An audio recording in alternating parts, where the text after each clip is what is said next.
For worksheet 7, we're going to start by finding the greatest common factor.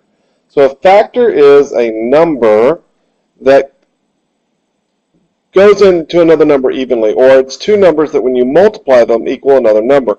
So like for example, with 12, 1 times 12 equals 12, so those are both factors. And 2 times 6 equals 12, so those are both factors. And 3 times 4 equals 12, so those are both factors. Now the way we normally do this is we write this in a little tree. And a common factor would be one that both of them has. So let's take a look at this. So we have 12. The factors of 12 are 1 and 12, 2 and 6, and 3 and 4. I'm going to zoom in here so we have a little more room. So 1 and 12, 2 and 6, and 3 and 4. And so I checked, does 1 go into 12? It does. Does 2 go into 12? Does 3 go into 12? And then the next number I would check would be, does 4 go into 12? And that's already on this list, so we don't need to check any more numbers. So for 36, it would be 1 and 36. 2 goes into 36, 18 times. 3 goes into 36, 12 times. 4 goes into 36, 9 times.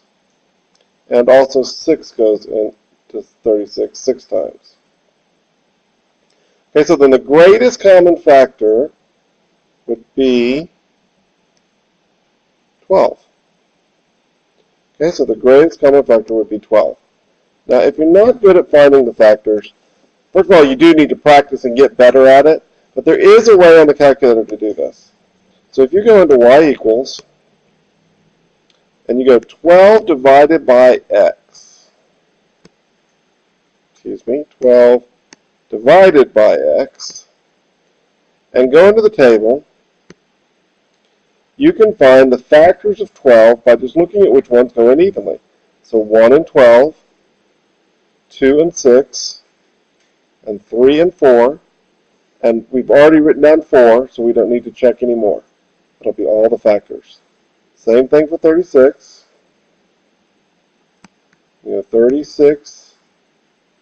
So look on the table on that, and we get the same numbers we had: 1 and 36, 2 and 18, 3 and 12, 4 and 9, and 6 and 6. So whenever you get that double one, you're done. Okay? And then the largest one that goes into both of them would be 12. Right, so let's take a look at number 2 and how we do that one. So if we're going to type this in here, we go 12, which we've actually already done, so I'm just going to write it down again. 1 and 12, 2 and 6, 3 and 4, and then 16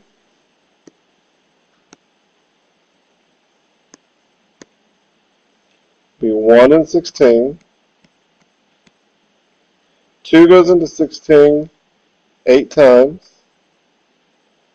3 doesn't go into 16 evenly. 4 goes into 16 4 times. And then the biggest one that they both have is 4. All right, now this subject of factoring is something that we really should practice quite a bit, because we're going to be using this a lot for the rest of the year, okay? If you must use a calculator, that is a trick. You can use it. So you just go into y equals and take whatever number you're going to factor and divide it by x, and go look in the table and look at all the ones that come out evenly, and those are your factors. All right, I'll leave the 2 on the other side for you to do. We're going to come down and look down here below. In this case, what we're looking for is the biggest thing that we can factor out of both of these numbers. So in other words, what goes divided into 10, x, and into 5? Well, the answer to that is 5. So if I divide 10x by 5, I get 2x. And if I divide 5 by 5, I get 1. So this is the opposite of the distributive property. So if I go back the other way, 5 times 2 is 10x, 5 times 1 is 5. Some people like to use the box method on this. Okay, we can do that. 10x plus 5, we just put this in here, and we say, what can we take out of here? Take a 5 out of both of those. And then what's left over? So 10x, 10 divided by 5 is 2x. And then 5 divided by 5 is plus 1. And there's your two numbers. So 5 times 2x plus 1. And you'd still need to write it that way. So you can use the box, or you can just skip that step and just go ahead and write it down. So let's go ahead and use the box on this one. 24x squared minus 12. And just draw a little box around it. What can go into both of these numbers? Well, 12 can go into both of these. So 24 divided by 12 is 2. And I didn't mess with the x squared, so I'm going to leave that there.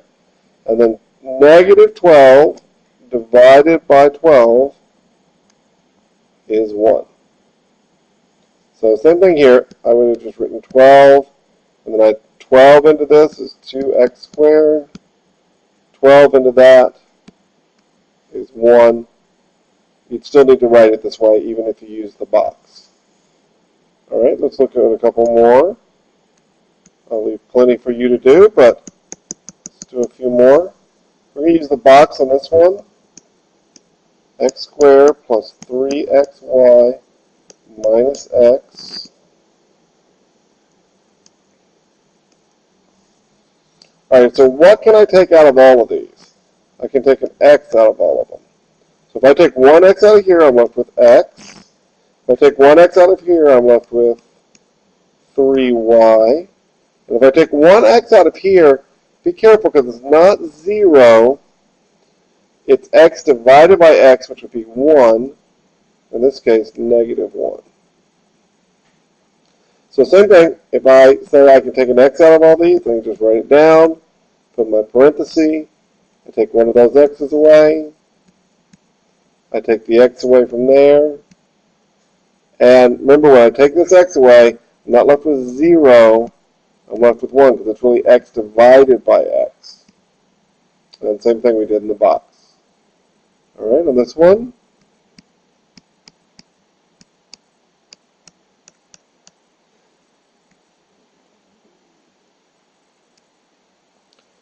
alright, so I can take 12 out of 12 and 24, and I can also take an x. So I'm going to do 12x. So when I divide this by 12x, I get 1 and an x left, and I don't have to write the 1. And then when I divide this by 12, I'm going to go ahead and take the sign with me. Divide this by 12, and I get 2. Taking out that x, and I'm left with a y. The same thing. Write it in the parentheses. Oh, I'm sorry. 12x, because there is an x in both of them.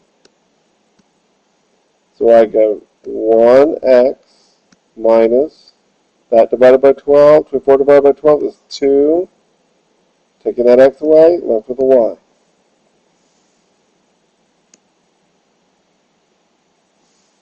Alright, this video is getting kind of long, but I'm going to do a couple more. So this one, now take a look at this one. With the coefficients, all I can divide all those by is 1. And with the variables, there's no variable that's in all of them. So I can't do anything to this. So this is already factored. This is as simple as it gets.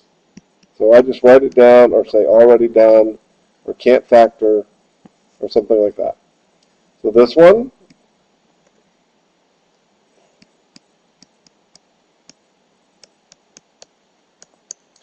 alright, so for the coefficients, I can divide 2 into both of those. And for the variable, I can take an x out. So if I do 10 divided by 2, that's 5, and I take out one of the x's. And if I do 12 divided by 2, that's 6. And I take out the x, and that's it. So same thing here. I said I could do 2x. So 10 divided by 2 is 5. X squared, take one of them away. 12 divided by 2 is 6. And I take the x away.